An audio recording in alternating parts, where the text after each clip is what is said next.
Hi everyone, how are you? This is Rabbi Amichai Cohen of Kabbalah.com.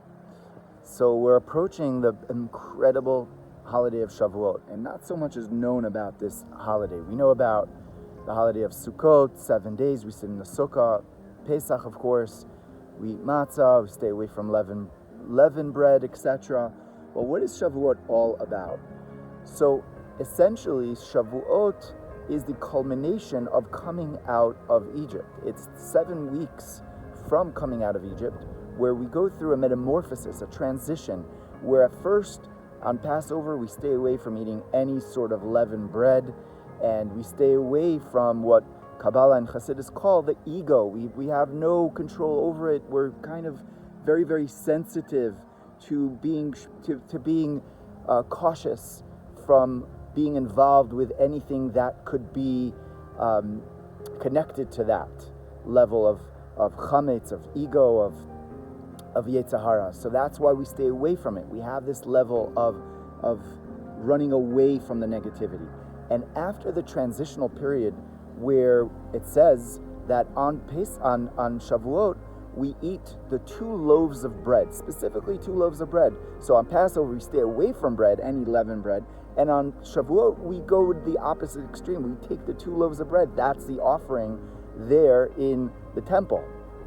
And so the idea that's brought out in Hasidus is that once we go through the level of sifting and quantifying and knowing and being what Hasidus calls mivarer, to go through the good that we have inside and also the things that we need to work on, then we approach and we face ourselves. We face that part of ourselves, which is the ego, the chametz, and which is not necessarily a negative thing. It's not negative, but we just have to know how to use it. And through this transitional period of the Sfirat Omer, we now heal that level, and what Hasidus calls iskafia now turns into ishapcha. We transform ourselves to be able to face and to be able to uplift the chametz, to uplift the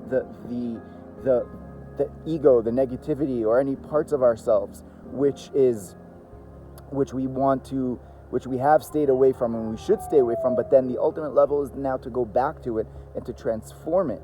And so how do we do that? Through the power of Torah. The power of Torah is this level where God wants to be known down in this lower world. He wants to be known. He just doesn't want to be just for us to hide ourselves in some cave or whatnot. He wants us to approach our lives, every part of our lives, in our business lives, in our family lives, in our personal lives, that it should all be on the highest and the greatest level of fulfillment, of enjoyment, of connection, and of abundance. So wishing you a beautiful holiday of Shavuot, an abundant Shavuot filled with spiritual and material blessings for you and for your family. Many blessings.